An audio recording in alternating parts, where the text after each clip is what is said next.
Puji nama Tuhan. Shalom Bapak Ibu Saudara-saudari yang terkasih di dalam Tuhan. Selamat datang di Gereja Yesus Gembala. Apa kabar Bapak Ibu Saudara-saudari sekalian? Saya percaya dan yakin kita dapat berkumpul di tempat ini dengan sehat tanpa kekurangan suatu apapun. Saya percaya kasih Tuhan dan penyertaan-Nya selalu sempurna pada kita. Amin. Saya mau ajak kita sama-sama mengucap syukur lewat ibadah hari ini. Mari kita naikkan sorak-sorai bagi nama-Nya. Sebelumnya mari kita tundukkan kepala, kita bersatu hati di dalam doa. Bapa di dalam surga, terima kasih Tuhan atas berkat-Mu, atas penyertaan-Mu sepanjang minggu ini. Sebentar kami akan memulai ibadah ini, sertai jalannya ibadah ini dari awal, pertengahan, hingga akhir. Kami tahu Tuhan, kasih setia-Mu, penyertaan-Mu selalu sempurna pada kami. Terima kasih Tuhan, terima kasih Tuhan.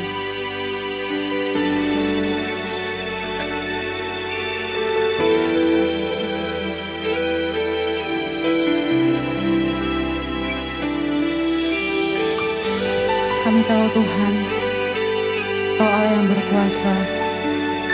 Kau satu-satunya Allah yang penakluk maut. Tuhan. Dia bersemayam dalam terang yang tak tertandingi. Dia berkuasa, satu-satunya penakluk maut, dan bagi Dia kemuliaan sampai selamanya,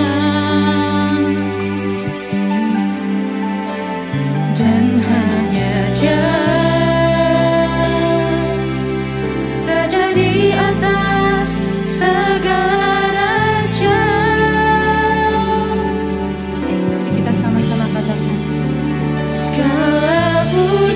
Sembah ku naikkan bagi Dia, hormat serta syukur kuasa-Nya kekal.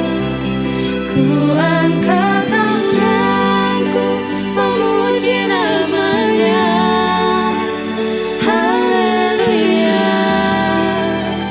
haleluya. Tuhan, Kau Allah yang berkuasa, Kau Allah yang dahsyat untuk kehidupan kami Tuhan.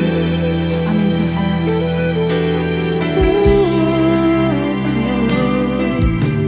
Dia bersemayam dalam terang yang tak tertandingi. Dia berkuasa,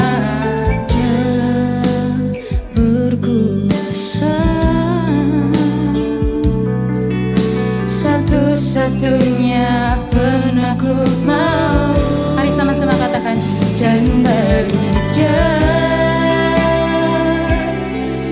kemuliaan sampai selamanya. Hanya Dia, dan hanya Dia Raja di atas segala.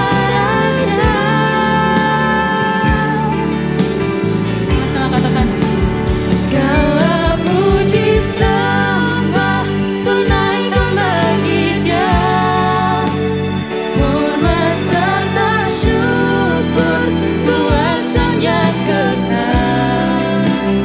Ku angkat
Bapak Ibu Saudara untuk bangkit berdiri. Saya ajak Bapak Ibu Saudara untuk bangkit berdiri. Mari kita sama-sama yang katakan. Segala puji sembah Ku naikkan bagi Dia, hormat serta syukur kuasa-Nya kekal. Ku angkat tanganku memuji nama-Nya. Haleluya, haleluya,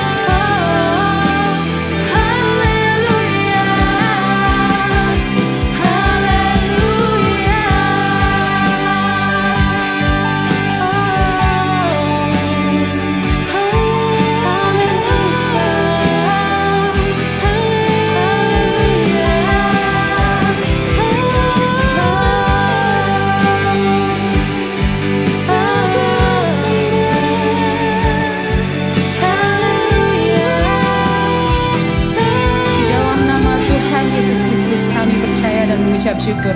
Haleluya. Amin. Amin. Ada sukacita di hari ini, amin. Amin. Mari kita sorak-sorai bagi nama-Nya penuh sukacita. Mari kita katakan, Ya Allah yang takjub, Ya Allah yang dahsyat. Mari kita tepuk tangan sama-sama. Amin Tuhan.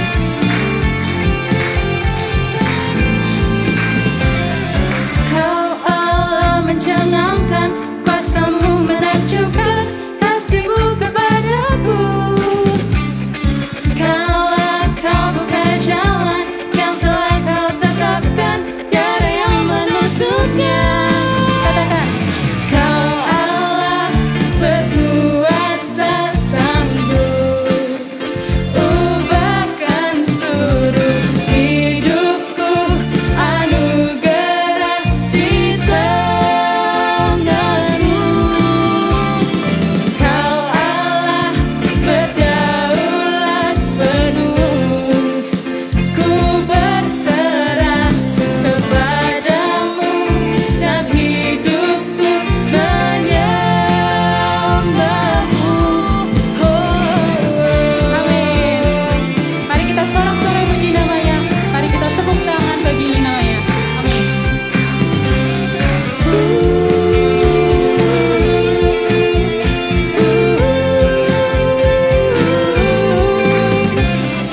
Kau Allah mencengangkan, kuasa-Mu menakjubkan, kasih-Mu kepadaku. Katakan, Kaulah Kau buka jalan yang telah Kau tetapkan, tiada yang menutupnya.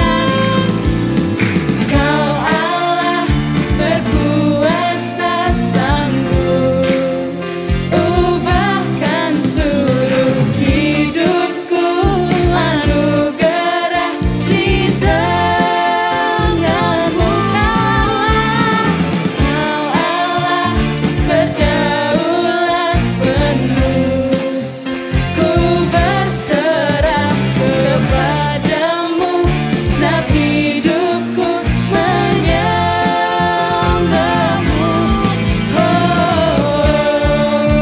Mari kita sama-sama tepuk tangan bagi nama-Nya. Sebab Dia Allah yang dahsyat, Allah yang takjub, Allah yang mencengangkan. Amin.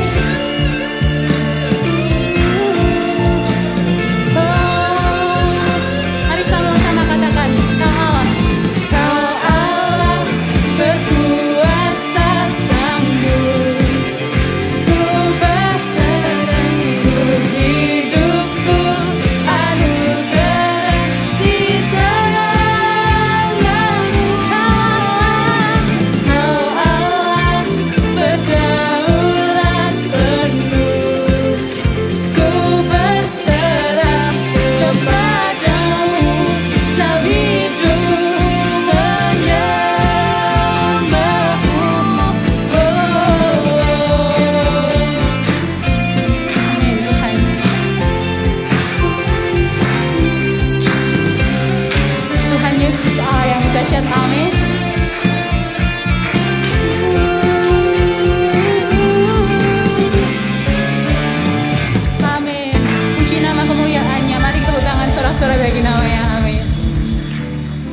Bapak Ibu Saudara dipersilakan untuk duduk kembali.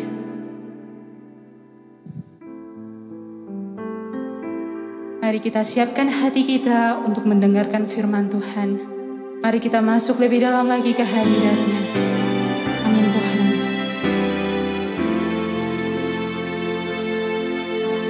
Dia Allah yang selalu nyata dalam hidup kita. Tiada terduga kasih-Mu Tuhan. Terduga kasih-Mu.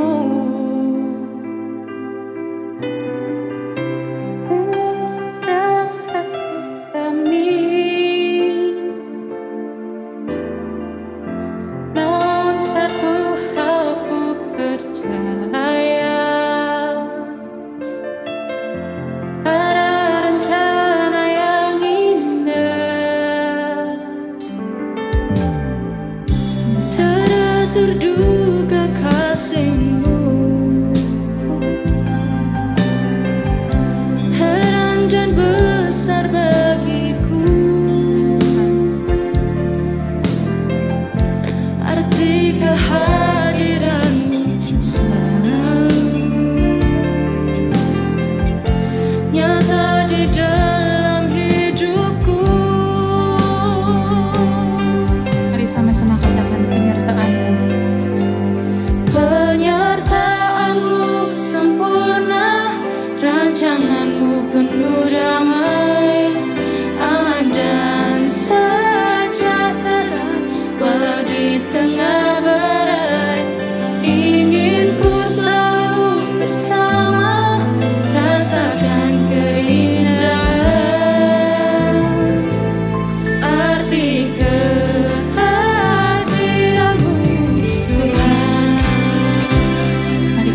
Shalom Bapak Ibu saya sekalian, selamat pagi. Mari kita teduhkan hati, kita berdoa, bersiap untuk mendengarkan firman Tuhan.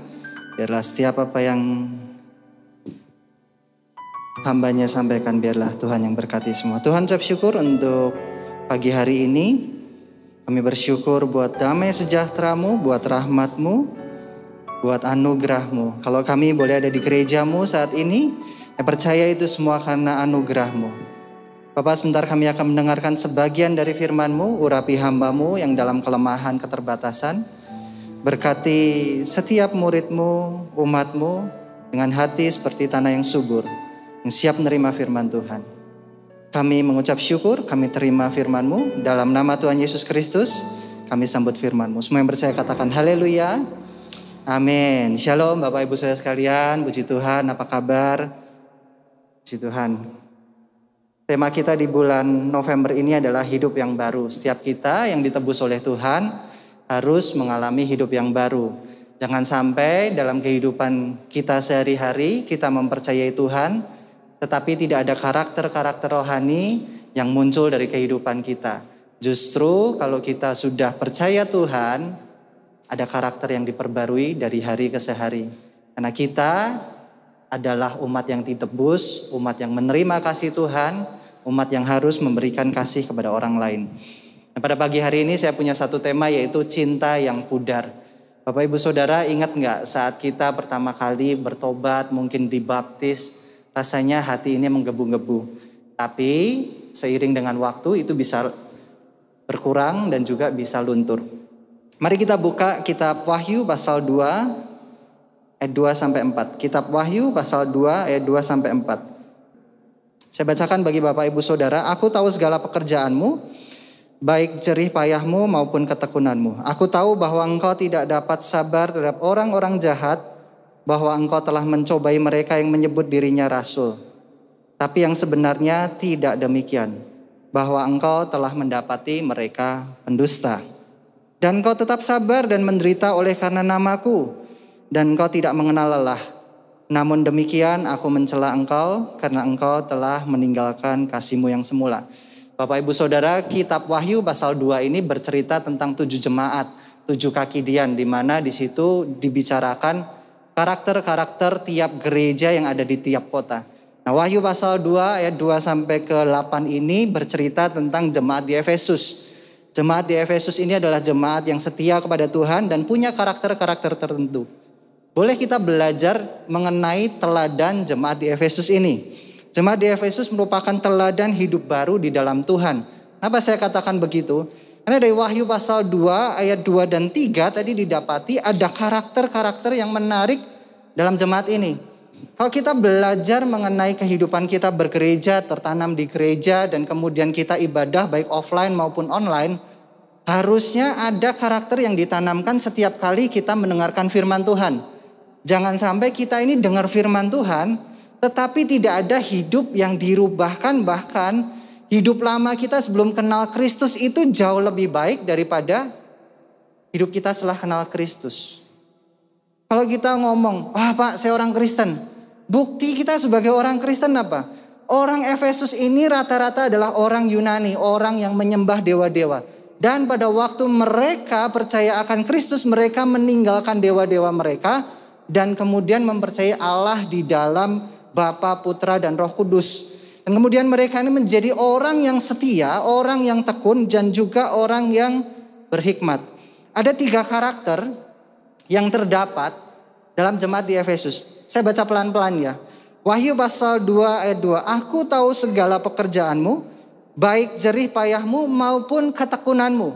Di sini muncul kata tekun. Ada karakter pertama dalam hidup yang baru, yaitu tekun. Orang kalau ikut Tuhan harus muncul ketekunan di dalam mengikuti Dia. Orang tekun nih gini. Kadang-kadang kan kita hidup dari hari ke hari lakukan rutinitas. Banyak di antara rutinitas kita ini yang membosankan. Ketekunan bercerita bagaimana kita melakukan segala rutinitas kita dengan tetap semangat. Itu namanya tekun. Tekun belajar, tekun memberi, tekun mendengarkan. Kalau kita melihat hidup kita, karakter yang pertama, ada nggak rasa tekun atau karakter tekun itu dalam hidup kita? Yang kedua didapati begini, bahwa engkau tidak sabar terhadap orang-orang jahat, bahwa engkau telah mencobai. Mencobai di sini adalah menguji. Mereka yang menyebut dirinya rasul, tapi sebenarnya tidak demikian.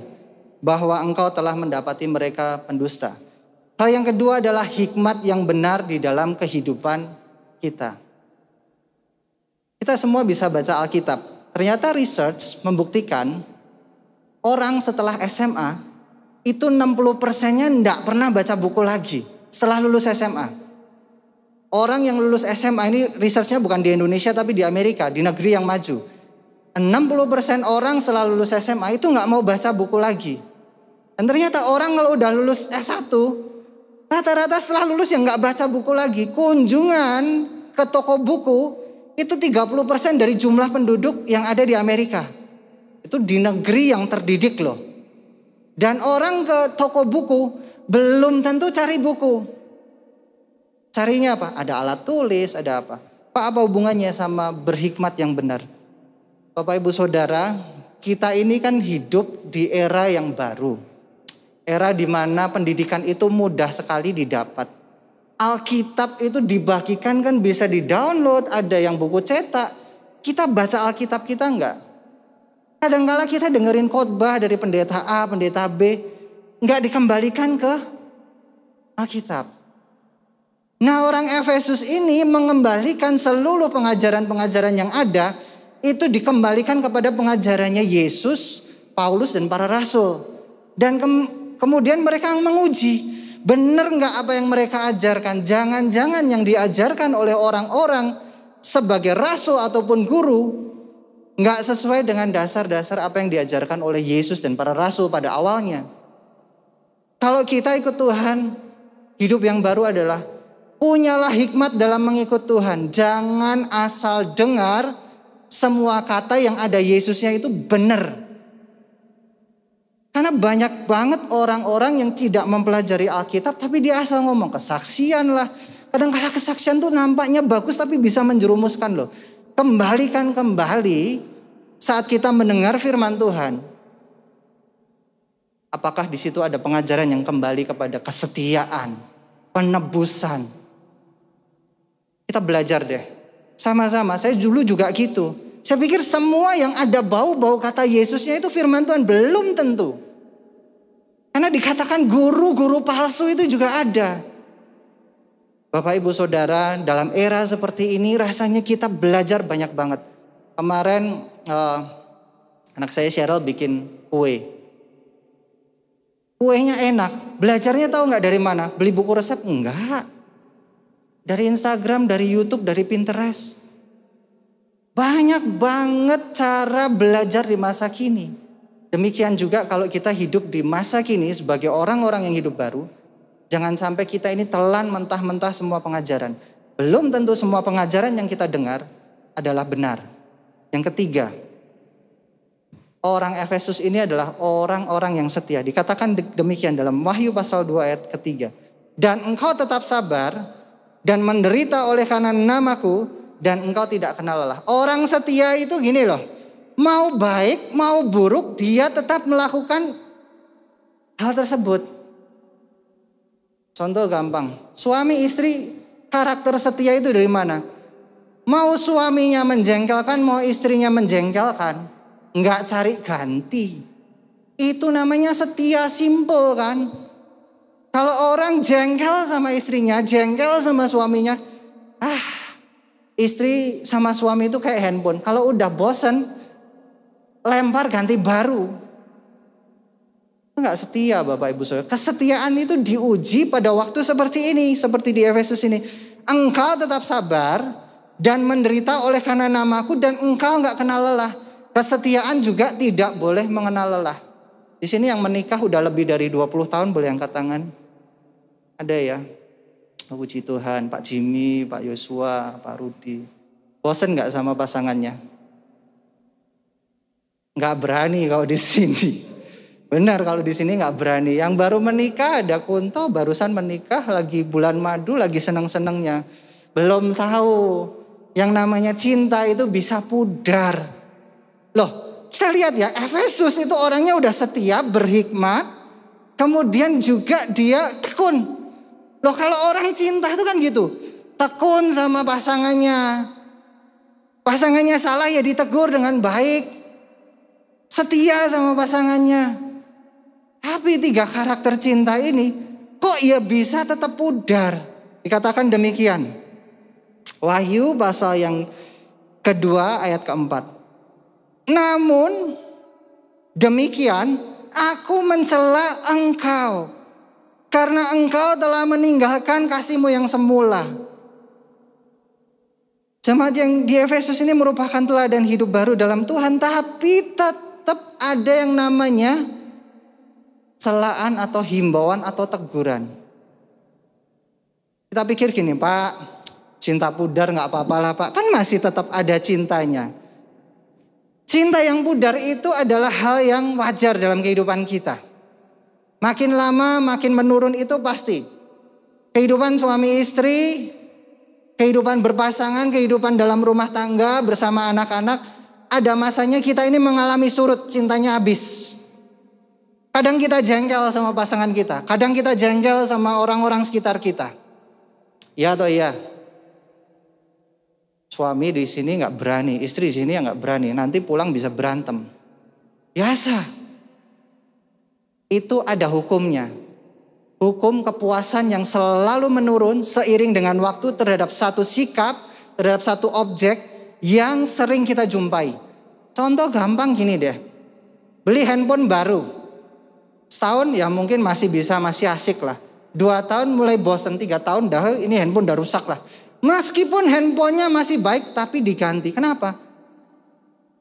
Udah gak suka lagi sama handphonenya, udah ketinggalan. Banyak fitur-fiturnya yang udah gak ada lagi. Kepuasan kita, cinta kita terhadap sesuatu itu bisa menurun seiring dengan waktu. Wajar gak? Sangat wajar. Sangat manusiawi. Oleh karena itu Bapak Ibu Saudara, bangkitkan cinta kita. Karena cinta yang pudar itu jangan sampai dianggap sepele loh. Kalau cinta yang pudar itu sepele, ya Pak, cinta yang pudar kan semua ngalamin. Udah gak apa-apa Pak, gak usah diperbaiki. Tegurannya itu keras banget. Cinta yang pudar itu ternyata fatal. Masih ingat gak Bapak Ibu Saudara waktu ketemu sama pasangannya pertama kali? Apelnya berapa lama? Oh lama Pak apelnya. Yang diapeli lama gak? Lama. Bosen gak? Enggak. Sekarang coba handphonenya taruh, TV-nya matikan, ngobrol. Berapa lama bisa ngobrol? Nah pertanyaan ini mungkin akan menggelitik kita. Iya ya, kayaknya aku udah lama gak ngobrol sama istriku, gak ngobrol sama pasanganku, gak ngobrol sama anakku. Cinta yang pudar jangan dianggap sepele loh. Karena dasar hidup kita salah satunya adalah karena cinta. Kalau cintanya hilang, maka yang terjadi apa? Hidupnya hanya berdasarkan kebutuhan, berdasarkan apa yang diingini. Gak ada relasi di dalamnya. Kehidupan rumah tangga jadi hambar. Kerja kalau gak cinta kerjaannya, bosen sama kerjaannya. Aduh kerja lagi. Aduh gini lagi. Kok bisa? Cinta itu pudar. Cinta itu pudar karena kita mencintai sesuatu yang tidak sempurna. Saya bilang kenapa? Gak sempurna. Dalam kehidupan rumah tangga kita mencintai orang yang tidak sempurna. Itu dia kenapa cinta bisa pudar. Kesukaan kita terhadap barang bisa pudar. Gak ada handphone yang sempurna. Gak ada mobil yang sempurna, gak ada kendaraan yang sempurna, gak ada suami atau istri yang sempurna, gak ada orang tua yang sempurna, gak ada anak yang sempurna. Amin. Oleh karena itu dikatakan demikian, bahwa engkau telah menguji mereka yang menyebut dirinya mereka rasul, tapi sebenarnya tidak demikian, bahwa engkau telah mendapati mereka pendusta. Kekecewaan terhadap sesuatu itu membuat kita pudar cintanya. Nah, anehnya gini, orang itu sering cari kambing hitam. Kenapa Anda gak cinta Tuhan kayak waktu pertama kali Anda bertobat? Karena ini loh, kita marahnya sama orang yang mungkin dekat sama kita. Dia punya kerohanian yang tampaknya lebih dewasa dari kita. Tapi kehidupannya tidak jadi berkat buat kita. Dan itu jadi alasan buat cinta kita sama Tuhan pudar. Contoh gampang gini deh. Ada orang ke gereja. Hamba Tuhannya kemudian melakukan sesuatu yang tidak benar. Orangnya juga gak ikut ke gereja. Kan aneh. Yang salah siapa? Hamba Tuhannya. Kok kita marahnya sama Tuhan? Banyak loh orang-orang seperti itu. Orang marah sama hamba Tuhan karena orang di sekitarnya. Mungkin pemimpin rohaninya, mungkin teman rohaninya. Mungkin teman kerja yang sering bagikan ayat aja bisa jadi. Kita ini cintanya sama Tuhan pudar wes gak Tuhan-Tuhanan maneh. Bapak Ibu Saudara, saya ingat sekali waktu memberikan share firman Tuhan pertama kali, itu saya gak bisa tidur. Mempersiapkan, tak apalin semua. Kenapa? Karena ada cinta yang ditanamkan Tuhan untuk membagikan firman.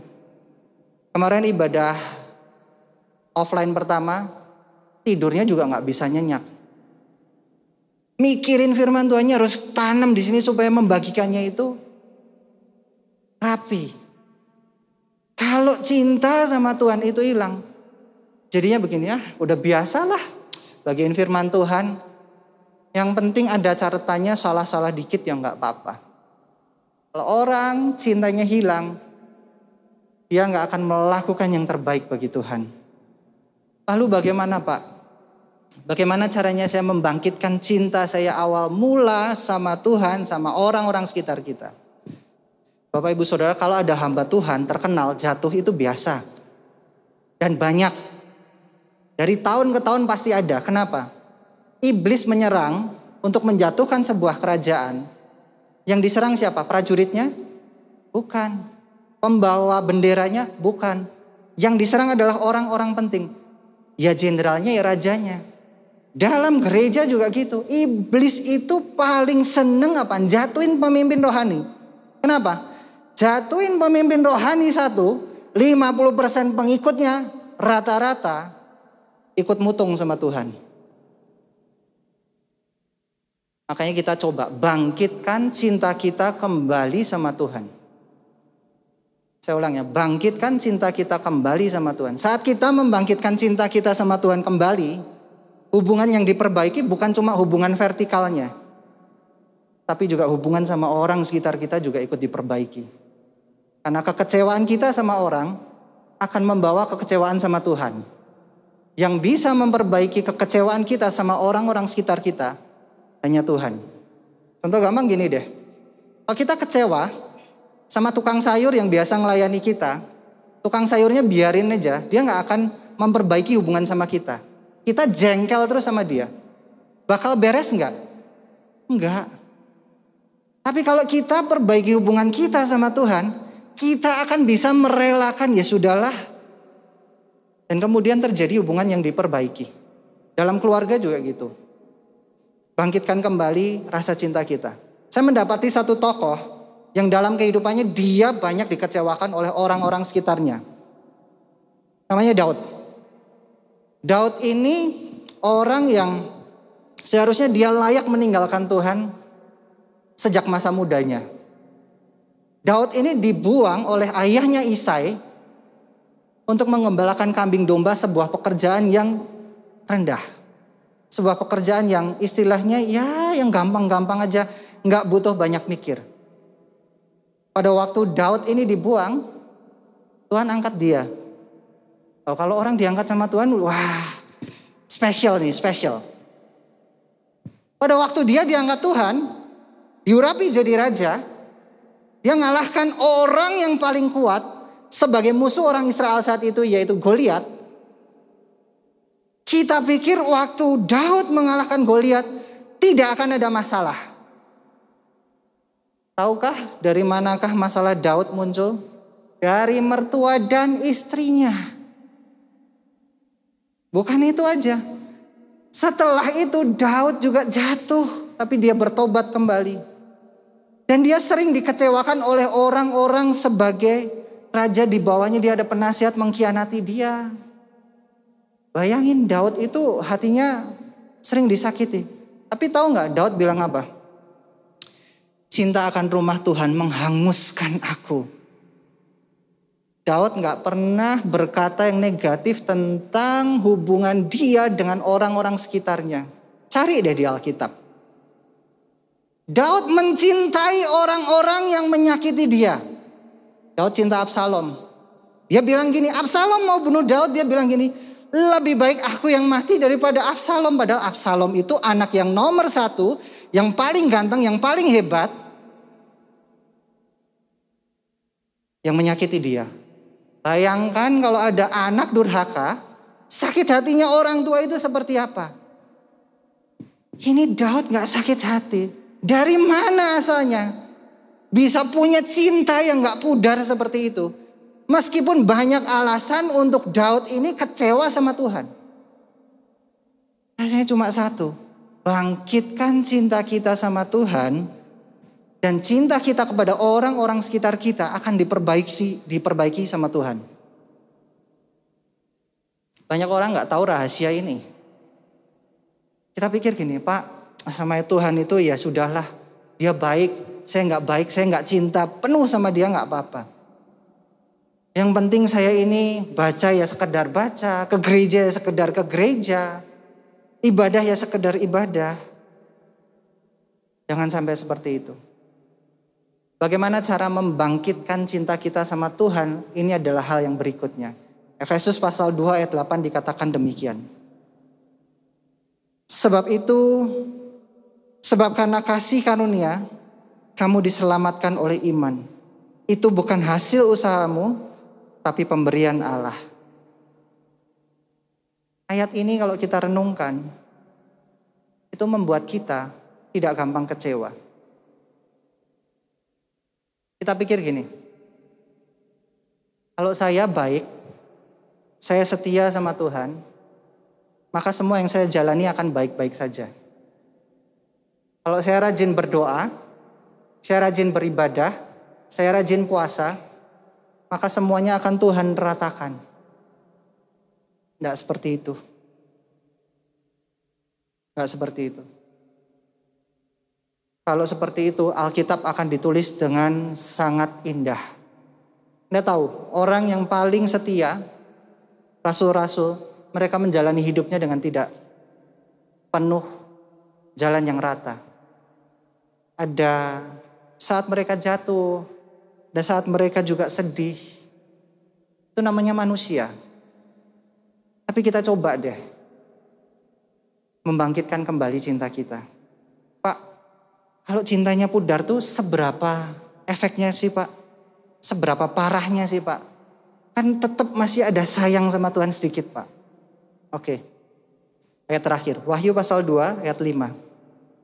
Sebab itu ingatlah betapa dalamnya engkau telah jatuh. Loh. Gak hilang cinta loh. Cuma baru berkurang aja loh. Lupa akan cinta mula-mulanya loh. Lupa akan dulu pertama kali bertobat, dulu pertama kali pelayanan, dulu pertama kali sungguh-sungguh sama Tuhan. Kok bisa yang namanya cuma menurun sedikit? Ingat Bapak Ibu Saudara, firman Tuhan itu pelita bagi kita, terang bagi jalan-jalan kita. Sebab itu ingatlah betapa dalamnya engkau telah jatuh. Bertobatlah dan lakukanlah lagi apa yang semula engkau lakukan. Jika tidak demikian, aku akan datang kepadamu. Aku akan mengambil kaki dianmu dari tempat jikalau engkau tidak bertobat. Satu-satunya cara membangkitkan cinta kita sama Tuhan adalah mengenali bahwa hidup kita, segala yang kita lakukan itu oleh karena kasih anugerah Tuhan dalam kehidupan kita. Semua yang kita lakukan, keberhasilan kita, tindakan kita, semua yang mampu kita lakukan, itu bukan usaha kita, tapi kasih anugerah Tuhan. Kemudian saat kita jatuh dan kita lupa akan apa yang biasa kita lakukan buat Tuhan, bertobatlah. Pertobatan itu bukan gini, aku salah, kemudian aku balik. Enggak. Tapi kita jalan, kita harus lihat Tuhan terus. Tatap Tuhan terus. Karena itu pertobatan itu terjadi dari hari ke hari. Pertobatan gak terjadi cuma sekali saat kita jatuh dalam dosa, waktu kita percaya sama Tuhan, enggak.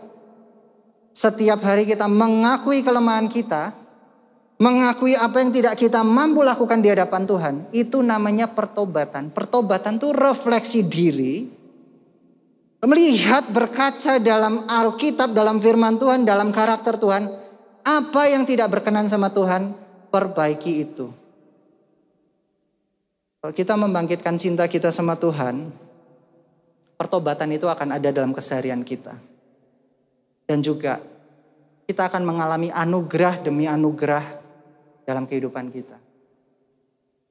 Bapak Ibu Saudara yang mengandalkan kekuatan kita ikut Tuhan. Aku mampu ikut Tuhan, aku mampu berdoa, aku mampu ini. Tinggalkan itu semua. Kembalikan cinta kita sama Tuhan dulu. Tuhan, aku cinta Engkau. Tuhan, aku pengen ikut Engkau. Sama seperti saat Bapak Ibu Saudara mengingat momen yang terindah bersama Tuhan. Mungkin di antara kita yang teringat waktu aku berdoa tuh aku ingat, Pak, ada yang meluk. Pak, waktu aku susah dulu itu ditolong sama Tuhan dan kemudian aku benar-benar mau ikut Tuhan, aku mau setia sama Tuhan. Ingat momen-momen di mana kita itu diingatkan seperti itu. Kalau kita belum pernah mengalami cinta sama Tuhan, mulai jatuh cinta sama Tuhan. Sebagai kesimpulan Bapak Ibu Saudara, ayo bangun kembali cinta kita sama Tuhan. Cinta mula-mula kita. Biar pertobatan itu ada dalam keseharian kita. Dan kenali anugerah Tuhan selalu dalam kehidupan kita. Saya ingat yang namanya kehidupan itu gak selalu semuanya indah. Pernikahan mungkin juga jadi contoh yang paling simpel untuk cinta yang bisa pudar. 3 bulan awal pernikahan rasanya mungkin semua indah. Betul ya? Setelah itu mungkin rasanya banyak sekali kita ini mensinkronkan antara kehidupan, perilaku dan juga sifat antara suami dan istri. Dan kemudian kita mulai mendapati sesuatu yang kok gitu ya? Kok gitu ya? Bedanya kehidupan kita dalam rumah tangga dan kehidupan kita sama Tuhan satu. Dia sempurna, kita gak sempurna. Jadi kalau ada kesalahan, kok gini ya Tuhan, kok gini ya? Artinya kita sedang dibimbing untuk kenal Tuhan. Semakin kita ini belajar mengenal Tuhan, kita akan semakin cinta sama Dia. Jangan kecewa sama Tuhan. Jangan kecewa sama orang-orang sekitar kita yang mungkin punya kerohanian nampaknya lebih tinggi. Tapi tobat itu refleksi diri dari hati untuk kita kembali kepada Tuhan. Mari kita tunduk kepala, kita siapkan hati. Tuhan, terima kasih untuk kesempatan pada pagi hari ini. Kami sudah mendengarkan sebagian dari firman-Mu. Biarlah setiap kami yang tertegur pada pagi hari ini, Tuhan, bangkitkan kembali kami. Kami anak-anak-Mu. Kami tahu saat kami bersalah di hadapan-Mu, kami ditegur, maka kami adalah anak-anak yang masih dicintai. Biarlah kami ini makin hari makin bertumbuh sebagai pribadi yang sama seperti Kristus. Dimurnikan dalam firman-Mu. Terima kasih Tuhan. Dan sebentar kami akan berpisah satu dengan yang lainnya. Biarlah kami terima doa berkat-Mu. Mari kita bangkit berdiri, kita akhiri ibadah kita. Mari kita angkat tangan di hadapan Tuhan. Murid Yesus Gembala, terimalah berkat jasmani, jiwani dan rohani dalam keluargamu, pekerjaanmu, studimu, pelayananmu dan komunitasmu. Diberkatilah engkau dengan kehidupan kekal, diberkatilah engkau dengan hikmat ilahi, diberkatilah engkau dengan kekuatan dan pengharapan kekal. Diberkatilah engkau dengan kekayaan dan kemuliaan Tuhan. Diberkatilah engkau selalu dalam damai sejahtera dan sukacita. Diberkatilah engkau dalam terang kasih dan iman sejati. Dialah Tuhan yang tidak berubah sekarang dan selamanya, yang menghadapkan wajahnya padamu, menyertai engkau selamanya, untuk memberitakan kabar baik sampai ke ujung dunia. Saudara-saudara yang Tuhan Yesus kasihi, pulanglah dan terimalah berkat anugerah pemeliharaan kekal dari Allah Bapa, berkat rahmat pemulihan dari Tuhan Yesus Kristus, berkat pertolongan dan penghiburan kekal dari Allah Roh Kudus. Dari kehidupanmu, dari sekarang sampai Maranatha, Tuhan Yesus datang kedua kali di dalam kemuliaan. Semua yang percaya katakan haleluya, amin. Bapak Ibu silakan duduk saat teduh. Ada sedikit pengumuman bagi Bapak Ibu yang ingin memberikan persembahan. Di belakang sudah ada amplop dan kotak persembahan, silahkan dimasukkan di sana. Sampai bertemu di ibadah selanjutnya, Tuhan Yesus memberkati.